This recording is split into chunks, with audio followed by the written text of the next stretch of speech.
Merci beaucoup de m'avoir proposé d'intervenir aujourd'hui. Un merci tout spécial à Marie Leblanc, du coup, qui gère toute la technique et qui a été au petit soin toute la journée. Donc, merci. C'est beaucoup plus confortable d'intervenir dans ces conditions. Donc, effectivement, je vais vous parler très brièvement, enfin, pas brièvement, justement, je vais juste me présenter brièvement. Donc, je suis musicienne de formation, je suis musicothérapeute depuis 15 ans maintenant et je suis neuromusicothérapeute depuis 5 ans. J'ai fait le choix du coup de devenir superviseur il y a très peu de temps pour des musicothérapeutes et j'interviens actuellement. Je vais vous parler des personnes âgées démentes qui étaient ma pratique clinique il y a quelques temps parce qu'aujourd'hui j'interviens principalement en cabinet libéral et en service d'addictologie. Donc un peu éloigné de ce public âgé, mais j'ai l'occasion quand même d'intervenir encore auprès d'équipes, surtout sur des modules de formation principalement. Donc là, je vais vous parler d'un monsieur qui m'avait été adressé dans une unité spécifique Alzheimer, qui m'avait été adressé tout d'abord parce que c'était un monsieur qui pouvait avoir des troubles du comportement, qui pouvait se mettre en colère très souvent et se mettre à crier sans que l'équipe ne comprenne pourquoi il se mettait dans cet état-là. Euh, j'ai fait le bilan psychomusical. Effectivement, il y avait une grande sensibilité à la musique, donc je l'ai d'abord accompagné en musicothérapie, mais après, se sont installés des troubles moteurs liés du coup à une démence, non pas Alzheimer, mais un corps de Lévy. Et on s'est dit avec l'équipe que ce qui était à prioriser, c'était effectivement le travail au niveau moteur, parce qu'ils n'acceptaient pas de séances de kinésithérapie. Et par contre, ils voulaient bien venir avec moi en musicothérapie. Donc j'ai pu accompagner ce monsieur pendant plusieurs mois en neuromusicothérapie avec le protocole dont je vais vous parler tout de suite, parce que finalement, on se rendait compte que quand il arrivait à se mouvoir plus facilement, il allait mieux et du coup, ça générait forcément moins de troubles du comportement et il était beaucoup plus serein. Euh, En neuromusicothérapie, il y a plein de techniques différentes. Donc moi, je vais vous parler seulement de la technique TIMP, qui est une technique qui donc vise à travailler des parties, comment dire, euh, des étapes de motricité bien particulières. Normalement, alors au niveau des standards, quand on travaille avec cette technique, on travaille avec des gens qui comprennent bien les consignes, ce qui était un petit peu compliqué avec ce monsieur parce qu'effectivement, il restait dément malgré des troubles moteurs et parfois, il fallait lui expliquer un peu plus les consignes qu'à d'autres, mais je vais vous montrer ensuite des vidéos pour vous mettre en évidence ce que je veux vous expliquer là. En tout cas, l'objectif qui avait été fixé avec l'ergothérapeute et le kinésithérapeute, parce qu'ils étaient quand même là, même si le monsieur voulait pas aller en séance, c'était le redressement du tronc, parce que c'était un monsieur petit à petit qui se recroquevillait et qui avait du mal à marcher parce que du coup, il regardait le sol et puis il y avait des risques de chute assez importants. Donc, ce qui était demandé, en tout cas, à travailler en neuromusicothérapie, c'était cette étape-là pour éviter les chutes et puis lui permettre d'être assis et de pouvoir regarder devant lui. Enfin, vous le verrez après, il y a eu d'autres effets du coup qu'on n'avait pas mesurés en amont sur l'humeur notamment, mais aussi au niveau des déplacements pour ce monsieur. Ça, donc du coup, voilà. Là, je vous ai listé en fait les différents objectifs thérapeutiques qu'on peut travailler avec cette technique TIMP, qui est une des 20 techniques de neuromusicothérapie. Mais moi, je me suis juste arrêtée sur tout ce qui était redressement. Le matériel qui était utilisé en séance avec ce monsieur, c'était un matériel tout simple parce qu'il y avait un tambourin, une cymbale, une maillotche et un métronome qui permettaient de travailler de manière optimale. Juste pour que vous, si vous ne le savez pas, désolé pour ceux qui le savent déjà, en neuromusicothérapie, sur chaque séance, on a un protocole qui est standardisé et on va donc faire une évaluation initiale. Donc pour le coup, vous verrez, moi je faisais des photos avec ce monsieur Ensuite, on va poser effectivement des objectifs de séance qui peuvent être un peu différents d'une séance à l'autre. On va travailler un exercice non musical, un exercice musical. On va réévaluer au niveau fonctionnel l'évolution des capacités du patient. Et puis ensuite, on va, ce qui est primordial, mais en neuromusicothérapie comme en musicothérapie, c'est de pouvoir faire un transfert dans la vie quotidienne de façon à ce que ce qui est travaillé en musicothérapie ne reste pas en musicothérapie, mais soit utilisé soit par la famille, soit par les équipes à côté. Donc là, on voit le monsieur dans la position dans laquelle il est quand je lui demande de rester statique. Donc il essaye de se redresser, mais on voit que le visage, même si je l'ai flouté, est tourné plutôt vers le sol. Et puis il a les épaules qui sont assez basses et qui ne lui permettent pas du coup de se redresser complètement. Je vous montre, du coup, ça c'était un des effets qu'on n'avait pas mesuré en amont, mais qui s'est avéré quand même assez intéressant à observer au niveau de la marche. Donc voilà le transfert de sa salle à manger jusqu'à la salle de musicothérapie. Venez avec moi. Venez.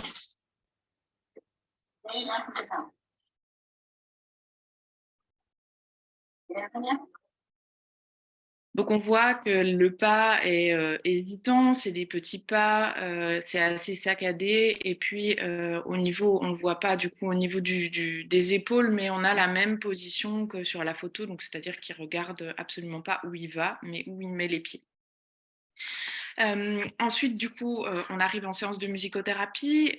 L'exercice non musical que je lui propose, c'est de pouvoir venir jusqu'à moi en essayant de se redresser le plus possible pour qu'il puisse me regarder quand il se déplace. Je le fais donc sans induction rythmique, sans musique, juste avec la voix. Et j'évalue un petit peu le temps de déplacement et la manière de se déplacer du coup du patient pour pouvoir voir comment ça évolue aussi au fur et à mesure du temps. Et puis ensuite, voilà. Ensuite vient l'exercice de musique thérapeutique. Donc là, vous allez voir, on voit le tambourin au genou du monsieur, le tambourin va rester là. Moi, je vais placer la cymbale au-dessus de sa tête. Lui, il aura une maillotche dans la main. Et donc, l'exercice, ça va être de venir taper en rythme une fois sur le tambourin, une fois sur la cymbale. Comme vous vous en doutez, c'est pas si simple que ça, non seulement dans sa posture physique telle qu'elle est là, mais aussi dans la compréhension des consignes. Donc, je passe une bonne partie de l'exercice à lui expliquer comment il doit s'y prendre et comment il doit faire les choses, mais il accepte complètement, voilà, la difficulté de l'exercice, ça lui pose pas de problème. Et puis j'utilise, donc moi je vais chanter, j'utilise pas de musique préenregistrée dans le sens où je veux pouvoir m'adapter au rythme de mon patient tel qu'il est au moment où je le vois. Donc ça peut être différent d'une séance à l'autre. Mais par contre, c'est important quand même que je sois là pour lui proposer une stimulation musicale. Et la chanson que je chante, bon, c'est Aux Champs-Élysées de Joe Dassin, pas de grande surprise. Mais pour le coup, dans l'histoire de vie de ce monsieur, cette chanson, elle avait une dynamique importante et il aimait bien qu'on puisse l'utiliser ensemble et qu'on puisse la chanter ensemble. Donc là, on en est à un stade d'avancée de la maladie où il chante quasiment plus. Si je chante à côté de lui et que je ne lui demande rien d'autre, il va chanter avec moi. Par contre, si je lui demande de faire quelque chose, il est plus capable du coup de gérer la double consigne. Donc là, la consigne, comme on n'est pas sur un accompagnement de prise en charge de rééducation du langage, je lui propose pas en tout cas de chanter avec moi, mais plutôt de se mettre en mouvement avec la chanson. Voilà, je vais vous en passer quelques extraits parce que finalement le film il est un petit peu long parce que l'exercice dure entre 5 et 7 minutes selon les séances. Donc là, je ne vais pas vous passer les 5 minutes, mais je vais tâcher de vous montrer un peu l'évolution pendant la séance. Je vous laisse ça à la gueule. Je vais manger et vous la maillotche. Vous vous souvenez, vous allez venir frapper ici et après frapper là-haut. On y va? Comme ça.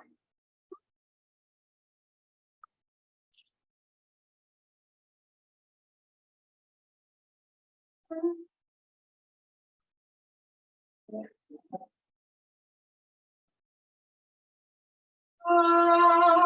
Champs-Élysées, badam, badadam.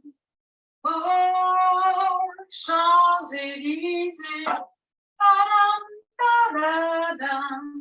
Au soleil, sous la pluie, à midi ou à minuit.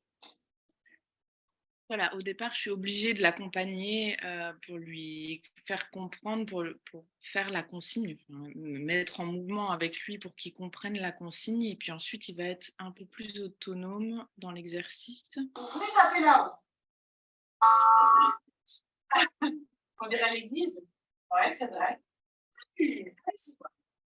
Oh, Champs-Élysées.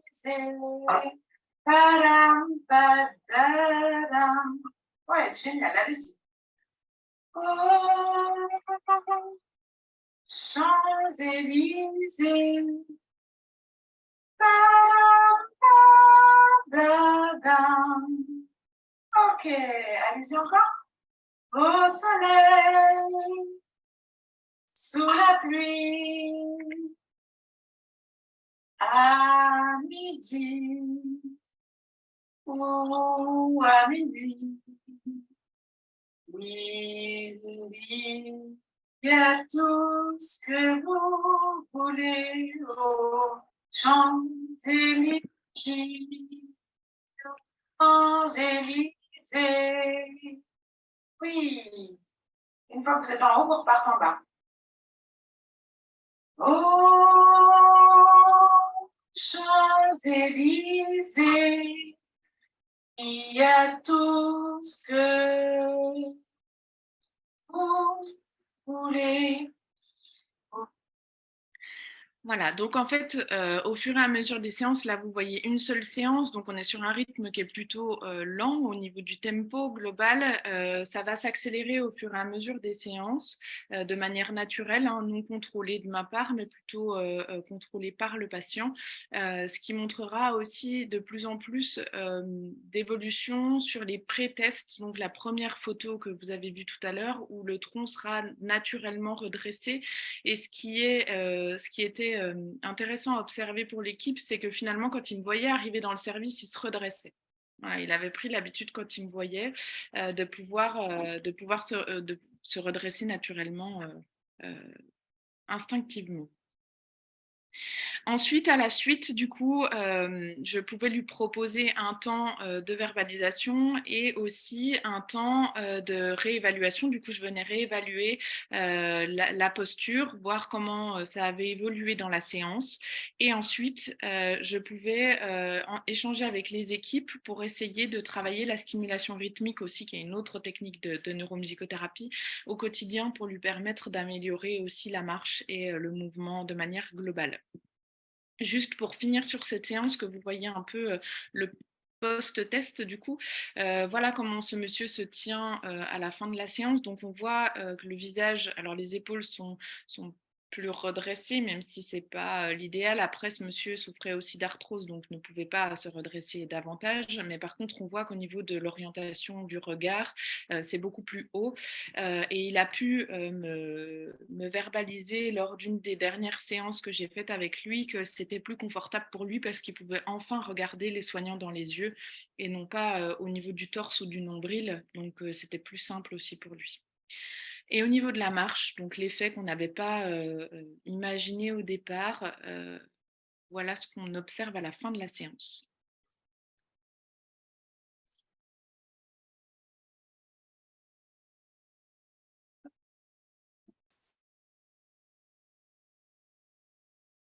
Donc une marche un petit peu plus fluide et une posture un peu plus redressée, parce que là, du coup, je vous remets un peu les deux. On voit effectivement que ce monsieur se tient plus droit. Et puis même au niveau, alors là on ne voit pas ses pieds sur le post-test, mais il a les pieds qui sont moins écartés et il est davantage équilibré. Et là, du coup, je veux juste vous montrer les deux transferts.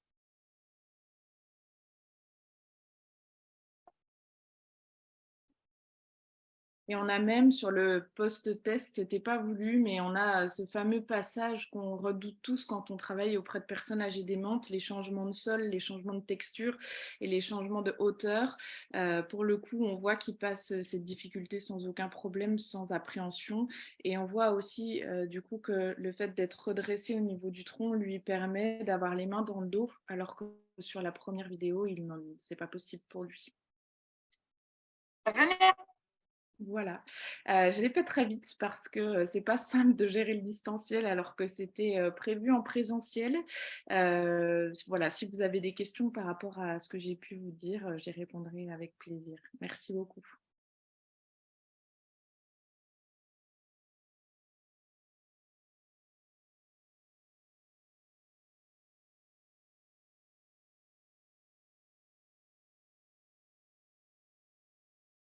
Merci beaucoup, Émilie. On va pouvoir avoir un peu de temps pour les questions, pour, aussi bien en distanciel qu'en présentiel. Ou des remarques ou des commentaires. Oui. Bonjour Émilie. Tu ne nous vois pas, j'imagine. Moi, Si, c'est on Laura vous voit. Guisset, du coup, on s'est déjà croisés. J'avais une question par rapport au fait de faire des tests à chaque fois en début de séance et fin de séance. Est-ce que ça ne peut pas créer de l'anxiété? Est-ce que tu as remarqué ça chez des patients ou chez cette personne-là? Est-ce qu'elles sont bien averties que tu les testes à chaque fois? Et ouais, est-ce que ça peut créer un peu une anxiété pendant la séance du fait d'être évalué comme ça? Je dirais que moi, c'est des choses que je pose quand j'estime qu'un accompagnement neuromusicothérapie serait pertinent pour le patient. Je leur explique tout le protocole et avant d'avoir leur consentement. Du coup, je leur demande leur consentement après. Et de toute façon, à chaque séance, je leur demande s'ils sont d'accord pour qu'on fasse des tests. Donc, si ils ne le souhaitent pas, ça arrive parfois des patients qui refusent le post-test notamment parce que ils n'ont pas envie d'être testés à la fin de la séance. Je le prends en compte. J'ai d'autres manières d'évaluer. C'est sûr que d'avoir 2 évaluations comme ça sur 2 temps euh, donnés sur une séance, ça nous permet d'évaluer vraiment l'avancée, en tout cas l'évolution fonctionnelle du patient sur la séance. Après, quand il n'y en a pas, on évalue autrement. Ok, merci. Et je peux enchaîner un coup? Et du coup, est-ce qu'à chaque fois, en début de séance, tu remarques une régression et une reprogression à chaque fin ou tu vois à chaque fois quand même un reste des progressions Pour ce patient, par exemple. pour ce patient, pour le coup, comme je disais tout à l'heure, en fait, quand il me voyait arriver dans le service, il se redressait déjà. Donc, il avait compris, ou en tout cas, euh, il avait joint les deux, c'est-à-dire que quand j'étais dans le service, il fallait qu'il se tienne droit. Donc, les pré-tests des séances suivantes étaient nettement meilleurs, si j'ai envie de dire ça, même si on n'est pas là pour tester si c'est bien ou pas bien, mais en tout cas, avec un redressement et un regard placé beaucoup plus haut, mais il y avait quand même une évolution dans la séance et c'était favorable pour lui quand même. Merci. On a des questions en distanciel également. Tu dois les voir, non, les questions? Ou tu veux qu'on les pose? On peut les poser oralement pour… Alors, la première, c'est à quelle fréquence recevez-vous le patient? Alors, ce patient-là, je le recevais une fois par semaine parce que malheureusement, j'intervenais 2 heures dans l'EHPAD et j'avais 3 patients à voir et je pouvais pas, enfin voilà, il n'y avait pas d'autre budget, j'étais libérale et il n'y avait pas d'autre budget pour que j'intervienne. Après, actuellement, quand je mets en place des séances de neuromusicothérapie dans le SSR où je travaille, je vois les patients 3 à 4 fois par semaine. Merci. Oui, bonjour Émilie, c'est Delphine.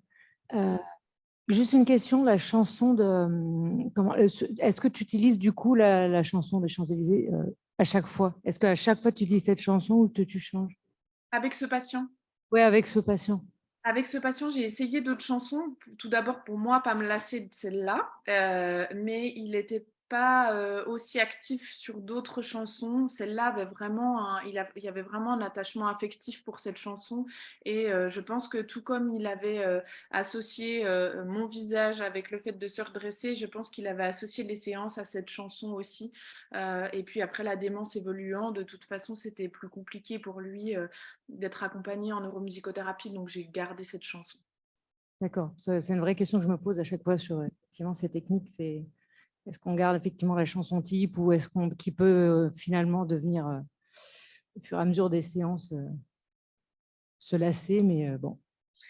Après, comme sur ces techniques-là, on utilise vraiment le rythme et non pas la mélodie, pour le coup, j'aurais envie de dire qu'on pourrait utiliser simplement un métronome. J'ai pu le faire sur certaines séances où du coup, il n'avait pas forcément envie de m'entendre chanter. Il n'avait pas envie de chanter non plus. On utilisait juste le métronome comme stimulation rythmique. D'accord. Ok, merci. Il y a une autre question là. Combien de séances il a fallu pour arriver à ce résultat à la fréquence de 1 fois par semaine? Et comment tu as défini la fin de la prise en charge avec TIMP? Oui. Alors, première question, il me semble me souvenir que cette séance-là, c'était la 8e. Séance de neuromusicothérapie avec ce monsieur, donc en sachant qu'il y a eu un suivi en musicothérapie avant. Et j'ai pas choisi de la fin de cette technique parce qu'en fait, ce monsieur a chuté et qu'ensuite il a été alité et je l'ai accompagné en soins palliatifs.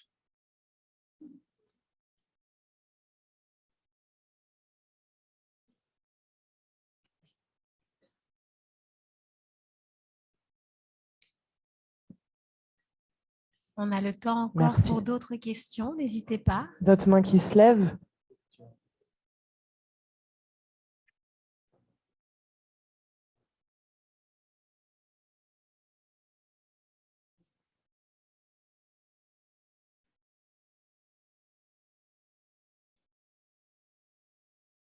Ah, il y a une question.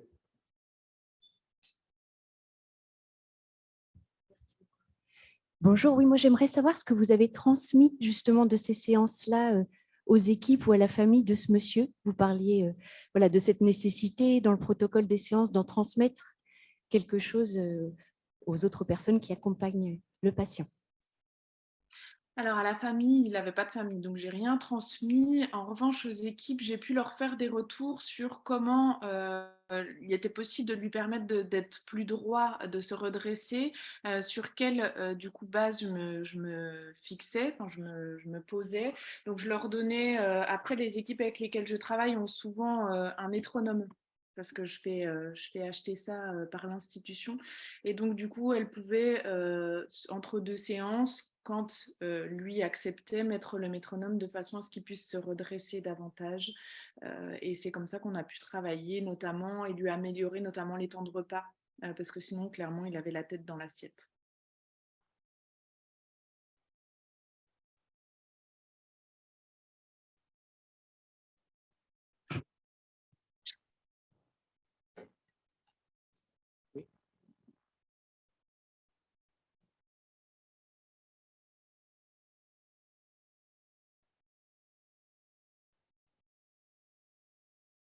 Il y a une question en bas. Gwenaëlle.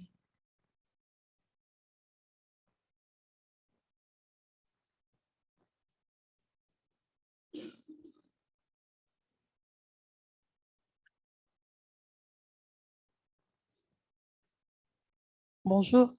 Moi, je voulais savoir qui avait fait la demande. Peut-être que vous l'aviez dit, mais qui a fait la demande de suivi?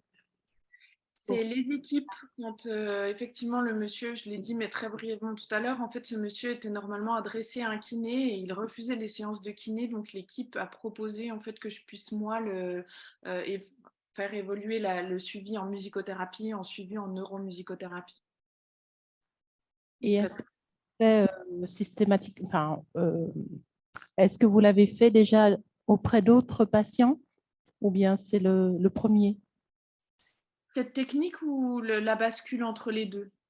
La bascule entre les deux Non, ça arrive très rarement. C'est-à-dire que très souvent, quand on m'adresse un patient, il y a déjà une pré-indication, soit de thérapie de soutien, soit de demande de rééducation. Donc, je suis déjà aiguillée un petit peu sur les attentes du médecin ou de l'équipe quand on me l'adresse. Ensuite, l'avantage de travailler en équipe, ça permet en fait de pouvoir s'ajuster au mieux. Et comme moi, j'ai les deux cordes à mon arc, ça permet de passer d'une technique à l'autre. Ça arrivera certainement d'autres fois, mais c'est assez rare. En général, soit on m'adresse les patients en rééducation, soit pas. Ok, merci.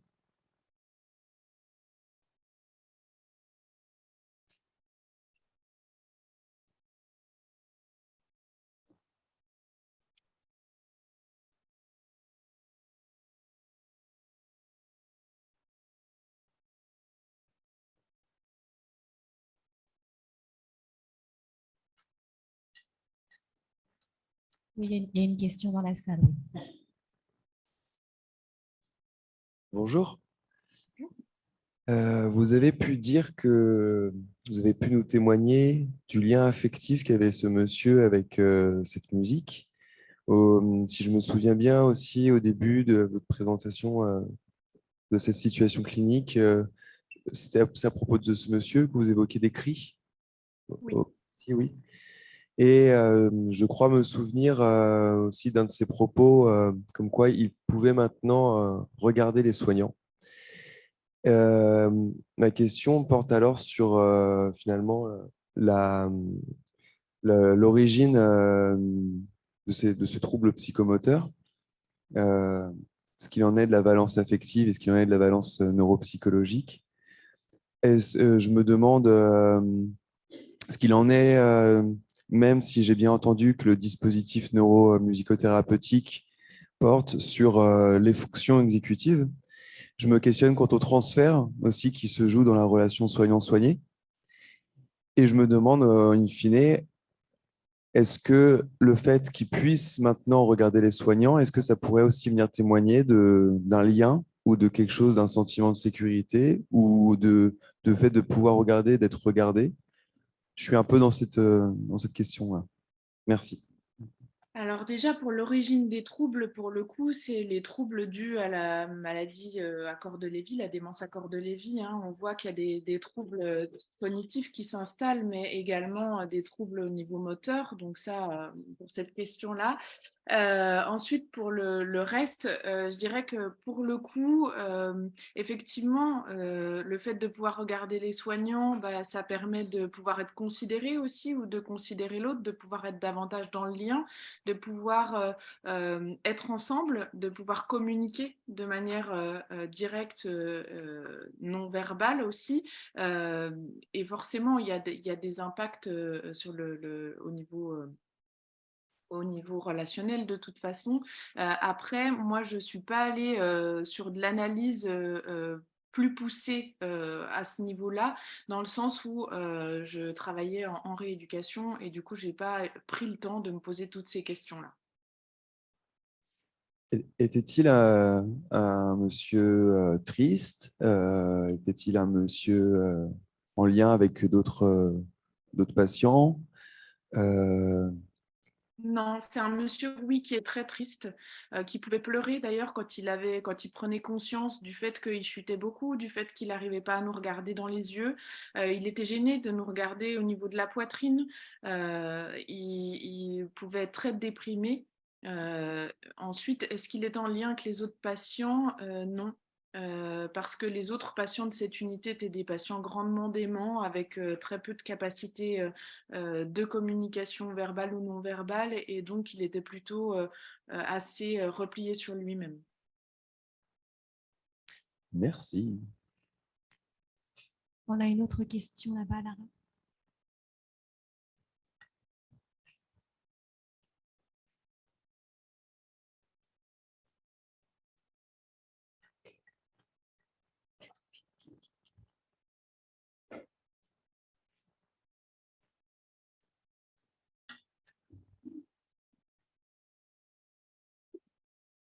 Bonjour Émilie, c'est Lara. Alors, j'ai juste une question. ce qui me frappe un peu dans ce que tu dis quand tu bascules entre musicothérapie et neuromusicothérapie. Donc, j'aimerais bien savoir les nuances qu'il y a entre les deux, tout en sachant que si on peut définir la musicothérapie d'une manière générale, on ne peut pas faire abstraction non plus aux effets de comment on peut prendre en soin au niveau psychique. On accompagne la personne d'une manière entière, que ça soit dans le lien, que ça soit dans la prise en compte du côté du vécu émotionnel, mais aussi du côté neurologique, cognitif, surtout quand on travaille avec des personnes qui ont des maladies neurodégénératives. Donc, un musicothérapeute, d'une manière générale, doit pouvoir intervenir justement sur ce côté-là. Alors, toi qui dis que tu as une boîte à outils, en tout cas très variée, comment tu nuances cette différence entre intervenir en tant que musicothérapeute et intervenir en tant que neuromusicothérapeute? Ça va être clairement au niveau de la structuration et des protocoles que j'utilise. La différence, elle va être là, elle va d'abord se situer en termes de demande, c'est-à-dire que si le médecin me demande plutôt d'accompagner le patient sur tout ce qui est relationnel, communication, je vais être effectivement sur des protocoles de musicothérapie. S'il cherche une rééducation motrice cognitive ou du langage, là, je vais être davantage sur des techniques de neuromusicothérapie.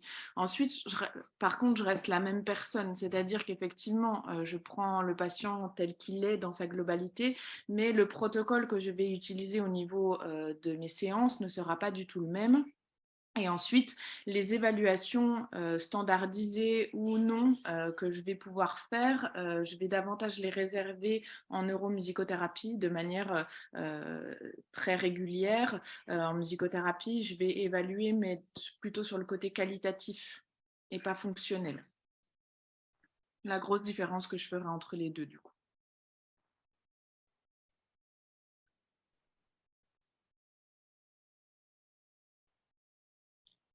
Il y a une question en distanciel également. Oui.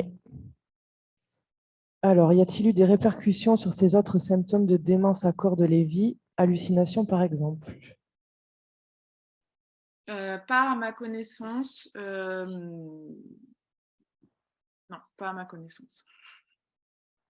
Ok. On a une question dans la salle aussi.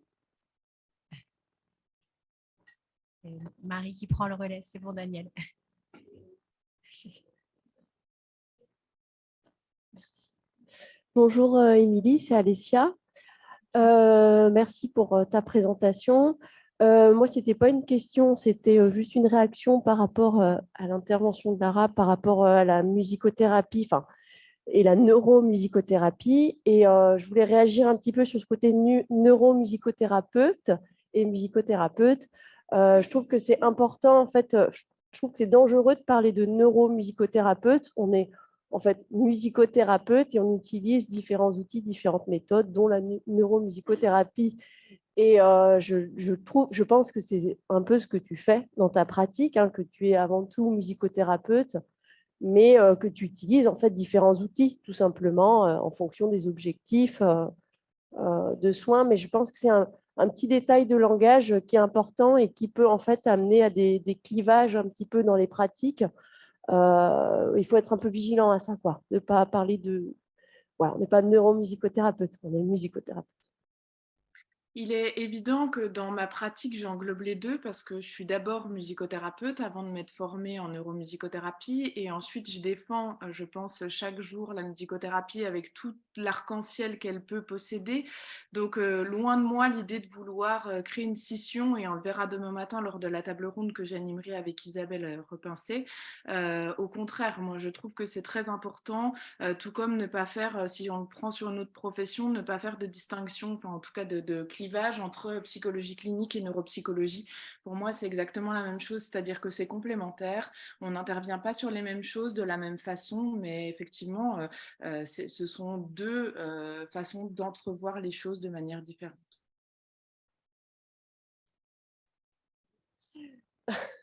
Oui, juste aussi pour dire que dans la formation qui a été proposée à Montpellier, de Michael Todt, eux, ils parlent de neuromusicothérapeutes aux États-Unis. Hein. C'est vraiment, je pense, une réflexion à avoir pour nous en France où ça commence à arriver et aussi de montrer comment nous, on s'approprie ces concepts-là qui viennent un petit peu des États-Unis. Du coup, moi, je vais été formée aussi en master à Concordia, au Québec, donc. Et il y a aussi ce clivage-là entre la neuromusique, enfin, justement, de la NMT, donc amenée par Michael Todd, qui revendique un peu le statut de neuromusicothérapeute et qui, en fait, n'est pas unique. Enfin, c'est un type de formation qui permet d'avoir un outil de musicothérapie, mais enfin, il y a ce côté-là où il revendique on est la neuromusicothérapie. Ouais, il y a un côté comme ça et qui est aussi clivé en Amérique du Nord en fait que ici. Enfin, ouais. Voilà. Alors que les choses soient claires hein, au niveau de ce que je peux en faire, de comment je peux véhiculer les choses. Pour moi, il n'y a pas de distinction entre les deux. Hein. Pour être neuromusicothérapeute, il faut déjà être musicothérapeute. Donc, c'est une palette de plus. C'est une façon de travailler qui est différente, qui est voilà, complémentaire. Tout à fait, ouais. On a une intervention. Donc. Il me semble qu'on va retrouver les risques de clivage parce qu'on n'est pas obligé de tomber dedans. Les risques de clivage qu'il y a entre psychanalyse, sciences cognitives, neurosciences, enfin, évidemment, on retrouve des. Alors, scientifiquement, ça tient à mes yeux, ça ne tient pas la route scientifiquement. Par contre, il y a des enjeux de pouvoir. C'est éventuellement dans les institutions, éventuellement dans les fédérations. Mais évidemment, on peut être musicothérapeute et avoir en effet, comme vous le dites, différentes techniques. Et les techniques de neuromusicothérapie sont appliquées quand l'objectif de soin est défini et que les techniques proposées sont plus adéquates à cet objectif de soin. Bon, mais évidemment, on est pris dans des conflits qui sont ceux de la psychanalyse et des sciences cognitives qui sont alimentés par certains professionnels, hélas. D'accord.